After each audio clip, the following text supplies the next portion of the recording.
Assalamualaikum warahmatullahi wabarakatuh. Perkenalkan, saya dengan Nasrul Nur Iman. Saya merupakan dosen di program studi ilmu komunikasi Fakultas Ilmu Komunikasi Universitas Bhayangkara Jakarta Raya.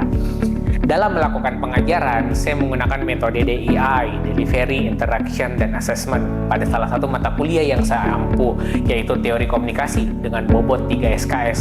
Mata kuliah ini merupakan mata kuliah wajib bagi mahasiswa semester 3. Sebelum menjelaskan lebih lanjut tentang teknik pengajaran yang saya gunakan, saya akan menjelaskan deskripsi singkat, luaran yang diharapkan, dan mode pembelajaran pada mata kuliah Teori Komunikasi. Mata kuliah Teori Komunikasi membahas konsep, prinsip, dan teori-teori dasar komunikasi yang menjadi landasan bagi pemahaman proses komunikasi manusia. Melalui mata kuliah ini, mahasiswa akan mengeksplorasi berbagai perspektif dan pendekatan dalam studi komunikasi, termasuk komunikasi antar pribadi, komunikasi gender, komunikasi massa, komunikasi kelompok, dan komunikasi organisasi. Dengan mengikuti mata kuliah teori komunikasi, mahasiswa diharapkan mampu memahami beberapa hal, yaitu mampu menerapkan pemikiran logis, kritis, sistematis, dan inovatif dalam konteks pengembangan atau implementasi ilmu pengetahuan dan teknologi yang memperhatikan dan menerapkan nilai humaniora yang sesuai dengan bidang keahliannya. Yang selanjutnya, mampu menganalisis secara lisan dan tulisan kepada masyarakat awam terkait fenomena komunikasi, baik di tingkat nasional maupun internasional, serta dapat mengkomunikasikan dan bertanggung jawab akan ide, pemikiran, dan analisis. Selanjutnya, mahasiswa mampu membuat kajian atau analisis atas masalah atau isu komunikasi interpersonal, komunikasi gender, komunikasi kelompok, komunikasi organisasi, dan komunikasi massa yang menggunakan konsep dan teori komunikasi yang relevan. Untuk mencapai hal tersebut, mahasiswa akan diberikan topik yang akan dibahas selama 14 kali pertemuan. Topik yang saya akan bahas adalah yang pertama pendahuluan, pengenalan ilmu komunikasi, selanjutnya teori komunikasi, pengertian fungsi dan klasifikasinya, kemudian model-model komunikasi, kemudian teori komunikasi klasik, kemudian teori kognitif komunikasi, kemudian teori komunikasi interpersonal yang akan saya bahas dalam pembahasannya ada interaksi simbolik, teori hubungan, dan teori komunikasi gender. Kemudian ada teori komunikasi massa, ada agenda setting di dalamnya. Kemudian ada teori komunikasi organisasi, ada teori sistem di dalamnya, dan teori jaringan di dalamnya. Kemudian ada teori komunikasi budaya. Kemudian ada teori komunikasi kritis, teori media baru dan komunikasi digital. Selanjutnya ada komunikasi nonverbal dan teori pengkodean.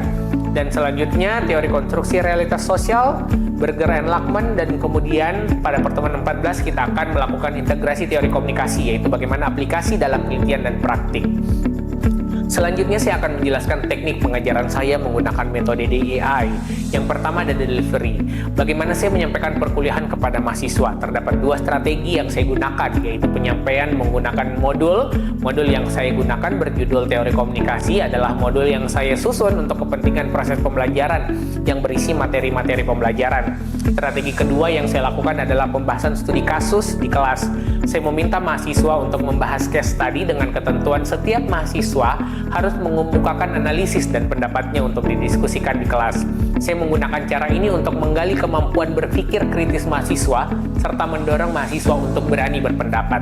Teknik selanjutnya adalah interaction, yaitu bagaimana saya berinteraksi dengan mahasiswa. Dalam perkuliahan terdapat beberapa saluran komunikasi yang saya gunakan. Yang pertama ada di dalam kelas. Saya selalu mendorong mahasiswa untuk berpartisipasi aktif di dalam kelas, baik itu bertanya ataupun menyanggah ketika kita berdiskusi.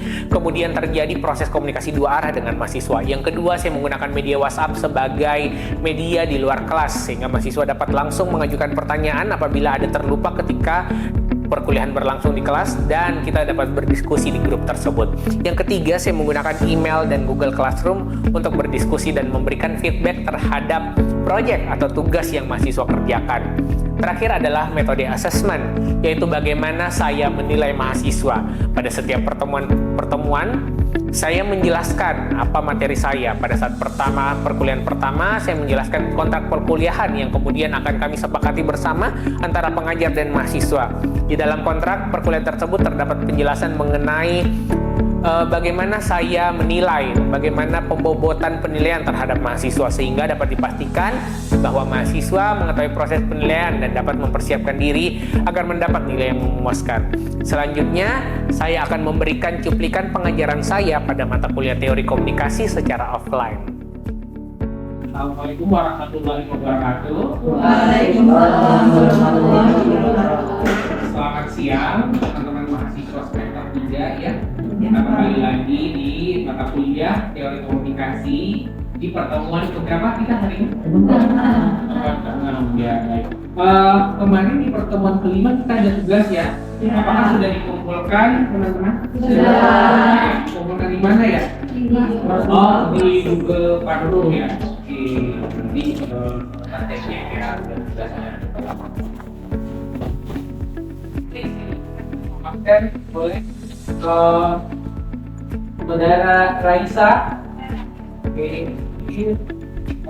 Alda hadir, Nabila hadir, Tanta hadir, Najwa hadir, Aisyah hadir, Jessica hadir, Mia hadir, Pandu hadir, Tania hadir, Noval. Oke, Noval hadir ya. Ini ya. Oke, hari ini kita akan membahas tentang teori komunikasi interpersonal. Nah, teman-teman, di teori komunikasi interpersonal itu ada banyak teori di dalamnya. Tapi sebelumnya saya mau teman-teman mengulas dulu apa sih itu teori komunikasi interpersonal. Ada yang tahu nggak? Ada yang mendengar nggak? Teori komunikasi interpersonal. Silakan tangan. Oke, silakan. Komunikasi antara dua orang atau lebih.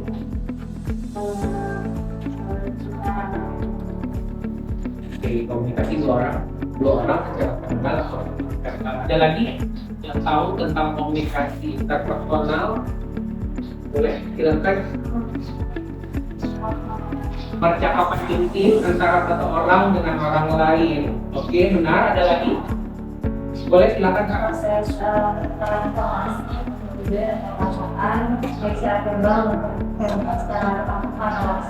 Secara tatap muka atau secara langsung. Kalau misalnya kita melakukan komunikasi interpersonal tetapi melalui media, apakah itu termasuk?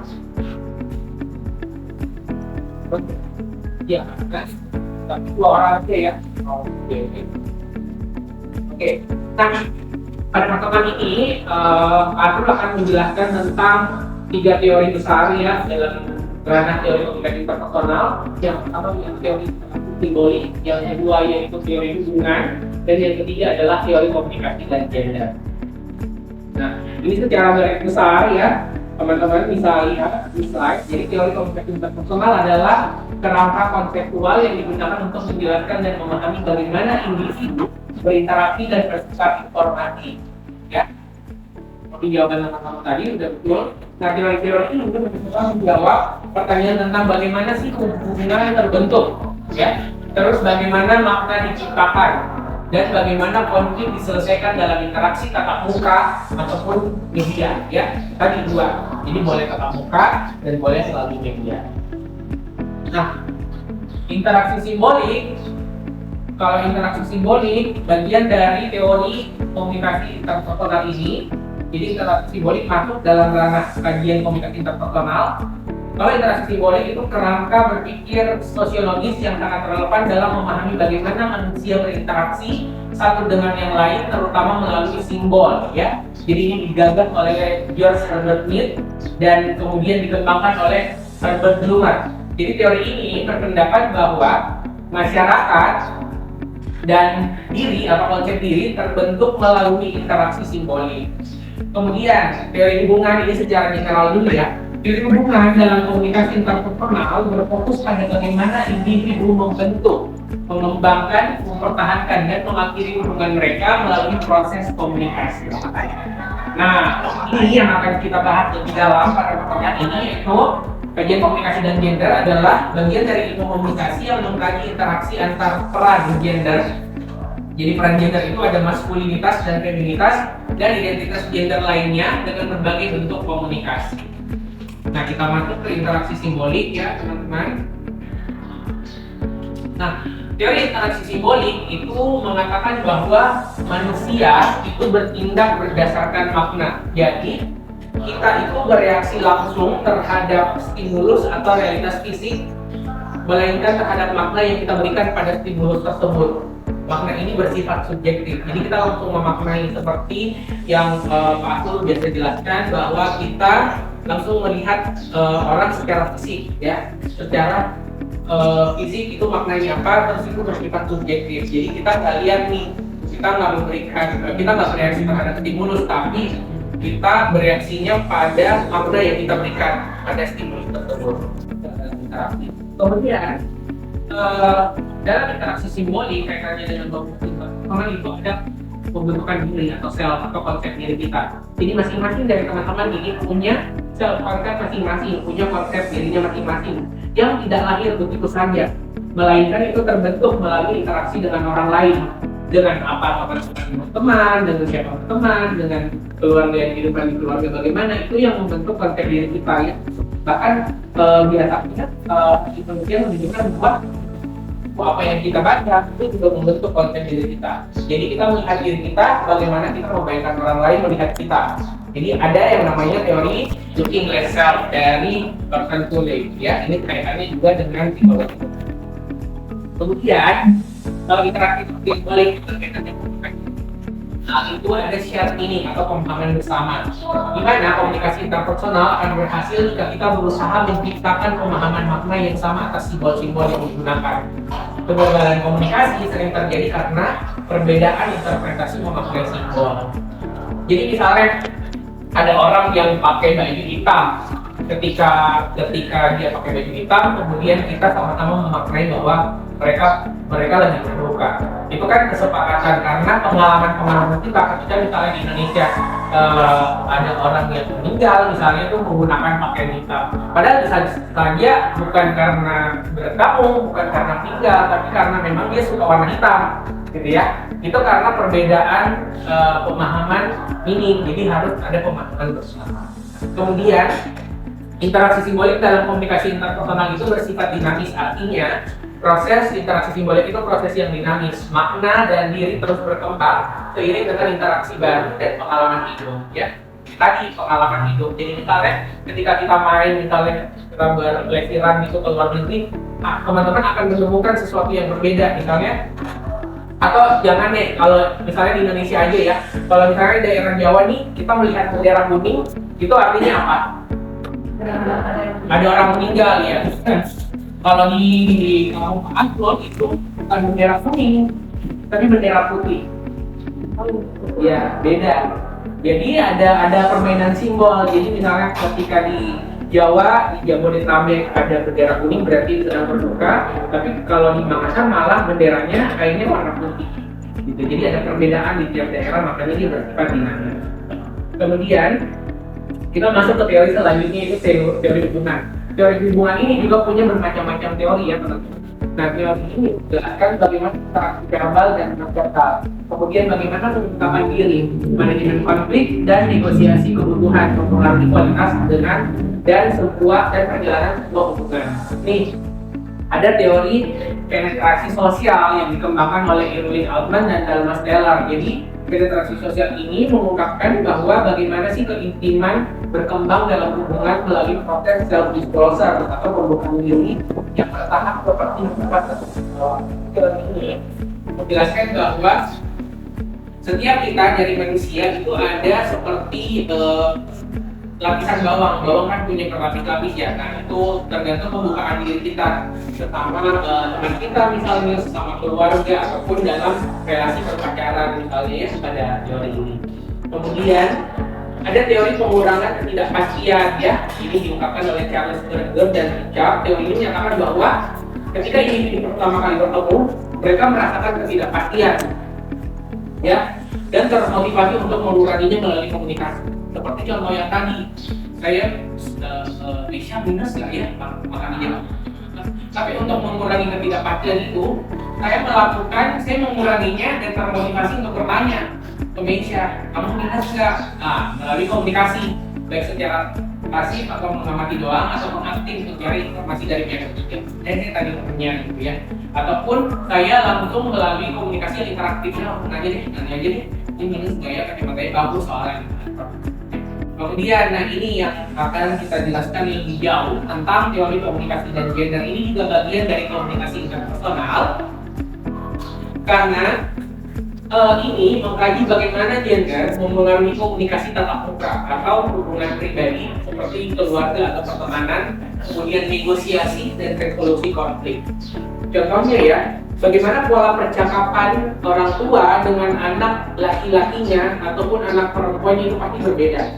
Ya, misalnya 80% mungkin kita akan mendapatkan bahwa anak perempuan akan lebih dekat dengan ayahnya pada saat berkomunikasi dan anak laki-laki akan lebih dekat dengan ibunya pada saat berkomunikasi. Itu ada hasil-hasilnya. Tapi itu tidak boleh digeneralisasikan ya. Atau bagaimana stereotip gender memengaruhi interpretasi pesan nonverbal. Bagaimana misalnya saya sebagai seorang laki-laki, anak laki-laki melihat nonverbal ayah dan ibu saya itu akan berbeda dengan misalnya saudara saya yang perempuan. Itu ya menanggapinya gitu. Kemudian fokus interaksi tatap muka, jadi komunikasi interpersonal secara definisi antara dua orang atau lebih yang berinteraksi secara langsung, tadi yang sudah dijawab, biasanya dalam konteks hubungan pribadi. Nah, yang dalam konteks hubungan pribadi itu terkait dengan teori gender ya. Teori gender yaitu seperti gender life theory yang diungkapkan oleh Deborah Tannen atau sebagian dari group teori. Secara langsung membahas bagaimana perbedaan atau konstruksi gender memengaruhi cara individu berinteraksi, berbicara, dan mendengarkan dan menafsirkan pesan dalam konteks tatap muka. Selanjutnya, kenapa kemudian komunikasi gender masuk dalam kajian komunikasi interpersonal? Karena pembentukan identitas dan hubungan. Jadi gender adalah aspek fundamental dari identitas diri seseorang dan bagaimana identitas ini diekspresikan serta dipahami dalam interaksi itu sangat memengaruhi pembentukan dan pemeliharaan hubungan interpersonal seperti misalnya hubungan pertemanan, hubungan relasi berpacaran atau hubungan romantis, kemudian hubungan dalam keluarga dan lain-lain. Nah, teori komunikasi gender itu akan menjelaskan dinamika ini ya, hubungan identitas dan itu tadi. Kemudian perbedaan gaya dan tujuan komunikasi. Jadi banyak ternyata teori komunikasi gender yang menyoroti perbedaan gaya komunikasi antara gender yang diidentifikasi secara tradisional. Seperti tadi yang saya bilang ada perbedaan antara anak laki-laki dan perempuan. Jadi misalnya ada report talk dan rapport talk. Nanti kita lihat perbedaannya. Perbedaan ini paling jelas terlihat dalam dan berdampak dalam percakapan sehari-hari dan interaktif pribadi. Akan berbeda. Nah, kemudian ada implikasi dari teori ini. Implikasi praktiknya adalah dengan memahami teori komunikasi gender dalam konsep interpersonal itu akan membantu individu, membantu kita mengatasi kesalahpahaman, kemudian membangun empati dan meningkatkan kualitas hubungan dengan orang lain terlepas dari gendernya. Nah, ini tadi dengan komunikasi gender kita bisa memahami perbedaan ya, mengidentifikasi dan menganalisis perbedaan gaya komunikasi, kemudian preferensi dan interpretasi antara gender yang berbeda. Selanjutnya mengidentifikasi ketidakadilan gender ya teman-teman. Ini bagaimana mengungkapkan bagaimana komunikasi dapat menjadi alat reproduksi atau perlawanan terhadap stereotip, diskriminasi dan ketidakadilan gender di berbagai konteks personal, media dan organisasi. Dengan mempelajari ini kita akan sedikit lebih peka terhadap diskriminasi ya, terhadap perbedaan gender. Misalnya pada saat kalian nonton nggak filmnya The Little Mermaid yang baru? Ya, itu kan menggunakan pemain yang berkulit hitam ya. Nah, itu sempat dibully oleh netizen ya. Nah, sempat dibully oleh netizen berarti ada diskriminasi antara kulit putih dan kulit hitam. Mereka sebagai penonton tidak menerima kenapa sih pemerannya kulit hitam, itu kenapa nggak kulit putih. Itu berarti ada diskriminasi ras maupun gender itu dikaji dalam komunikasi gender. Ya, Itu teman-teman bisa baca sebenarnya itu Pak Asu udah tulis. Jadi Pak Asu penelitian itu dengan teman-teman radio waktu itu kita berdiskusi dan kemudian akhirnya menghadirkan tulisan dan teman-teman bisa cek di Google Scholar. Jadi itu terbit di Sinta 3 ya dalam bahasa Inggris. Itu kajiannya cukup panjang karena kita melihat ternyata orang-orang masih membuat standar kecantikan ideal dengan wanita yang berkulit putih. Jadi mereka akan lebih cantik kalau berkulit putih, bukan kulit hitam. Itu banyak komentarnya dan banyak dari kita analisis dan akhirnya di jurnal. Itu teman-teman boleh belajar itu ya untuk nanti misalnya mengkaji itu menjadi literatur review untuk kajian selanjutnya. Misalnya teman-teman nanti akan melaksanakan skripsi ya. Kemudian kita belajar komunikasi gender, kita akan membangun komunikasi yang inklusif. Jadi mendorong praktik komunikasi yang lebih setara apakah gender dan memberdayakan sebuah individu tanpa memandang gender mereka. Jadi kita akan memandang bahwa laki-laki dan perempuan itu setara, bukan laki-laki yang mendominasi perempuan, ya seperti dalam relasi. Jadi semuanya harus setara, ya antara laki-laki dan perempuan. Kemudian ini ada beberapa teorinya, akan saya bahas singkat ya. Ada gender leg theory. Teori ini berpendapat bahwa komunikasi antara laki-laki dan perempuan dapat diibaratkan seperti komunikasi antar budaya, di mana masing-masing gender memiliki dialek atau gaya percakapan yang berbeda. Jadi biasanya saya menjelaskan seperti bahwa ketika laki-laki misalnya berbicara dengan pasangannya, misalnya dengan perempuan, dengan dalam relasi pacaran, laki-laki itu akan nanya bahwa ke kantin yuk, kamu suka nggak roti bakar? Mau nggak beli roti bakar? Mau yang mana gitu kan? Mau beli yang mana? Mau makan apa misalnya kita mau ke kantin, tapi kamu mau makan apa misalnya kita sama pacarnya. Kalau laki-laki pasti akan langsung jawab, saya mau makan ayam. Saya mau makan ayam. Jadi saya mau makan saya mau makan ayam supek aja. Kalau perempuan nih akan ditanya dengan pacarnya, kamu mau makan apa? Terserah deh. Ya kan jadi antara laki-laki dan perempuan. Terserah itu laki-lakinya nggak tahu nih kamu mau makan, bisa jadi terserah juga nggak mau makan. Misalnya nggak mau makan di kantin, makanya jawabnya terserah kan. Itu gender leg theory. Ya, yang tadi report talk dan rapport talk. Jadi laki-laki cenderung menggunakan komunikasi untuk membangun dan mempertahankan status, menekankan dari kemandirian, ini langsung to the point, dan menyampaikan informasi. Kok makan apa sih penting deh. Nah, kalau perempuan cenderung menggunakan komunikasi untuk membangun koneksi, keintiman dan hubungan. Lama tuh baru mau. Dengan belajar ini nanti kita akan paham, jadi teman-teman bisa paham kalau laki-lakinya ngomong ini ternyata sebenarnya nggak marah karena mau langsung. Kalau laki-lakinya pacaran perempuan ribet ternyata nggak ribet, tapi memang seperti itu ya. Itu ada kajiannya. Kalau misalnya di Amerika ada satu buku menulis tentang Men from Mars, Women from Venus. Nah, di situ teman-teman bisa belajar sebenarnya. Apalagi di usia sekarang ya, kita akan melihat bagaimana itu penelitian itu bertahun-tahun dilakukan akhirnya menghasilkan buku itu. Jadi memang ada perbedaan, sebenarnya ada perbedaan dalam otak pembentukan otak kita juga ada perbedaan antara laki-laki dan perempuan. Makanya kemudian perempuan lebih berasa, laki-laki lebih tidak peka gitu ya misalnya, karena dia pakai logika, sedangkan perempuan memakai perasaan. Makanya perempuan akan lebih sering overthinking. Ya, itu karena dipengaruhi oleh otak kita. Nah, itu bisa dipelajari dalam gender theory. Nah, implikasi dari teori ini adalah perbedaan budaya dapat menyebabkan kesalahpahaman dalam konteks gender. Nah, kalau kita nggak paham, itu punya implikasinya tadi, jadinya misalnya berantem sama. Nah, kritik, tapi teori ini juga dikritik. Jadi, kenapa teori ini dikritik? Karena dianggap terlalu menyederhanakan dan mengeneralisasi perbedaan antara laki-laki dan perempuan dan memperkuat stereotip gender. Jadi sebenarnya dia benar, tapi juga tetap dikritik karena nggak boleh digeneralisasi. Bahwa perempuan seperti ini lah ya. Nggak bisa, jadi ada faktor X dari dia pengalaman, ada lingkungan, gitu. Nah, kemudian kita masuk ke standpoint teori. Teori ini menyatakan bahwa pengalaman hidup seseorang, terutama yang berasal dari kelompok terpinggirkan seperti perempuan atau kelompok minoritas lainnya, memberikan mereka perspektif atau sudut pandang yang unik dan lebih kritis terhadap struktur kekuasaan dalam masyarakat.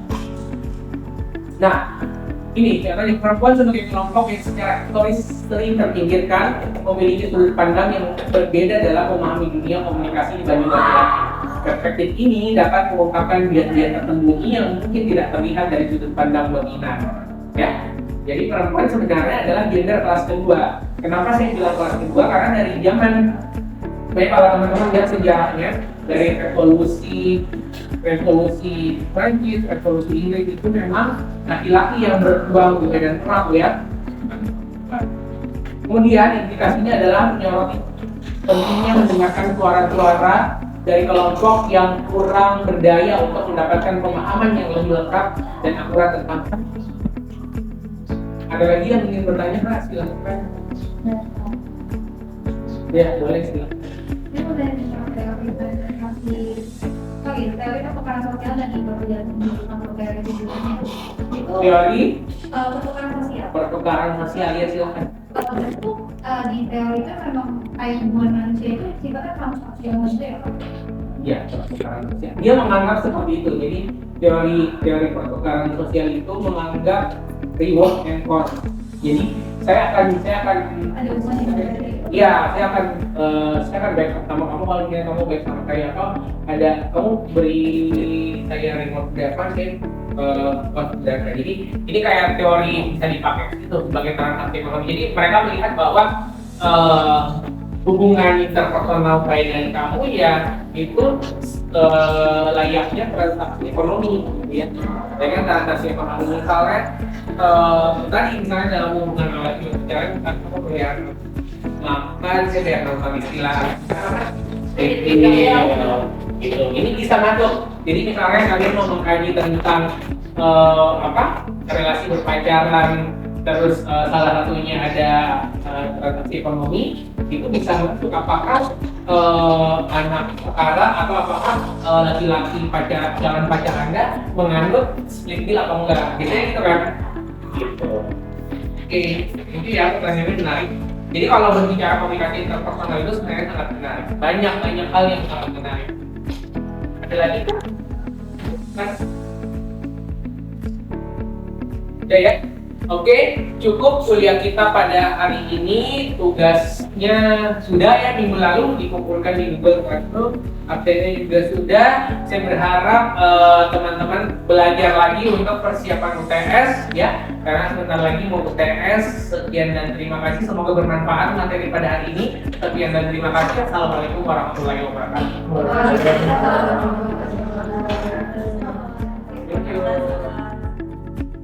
Nah, itu tadi cuplikan cara saya mengajar kepada mahasiswa secara offline. Baik, itu saja yang saya dapat sampaikan dalam video kali ini. Semoga bermanfaat. Assalamualaikum warahmatullahi wabarakatuh.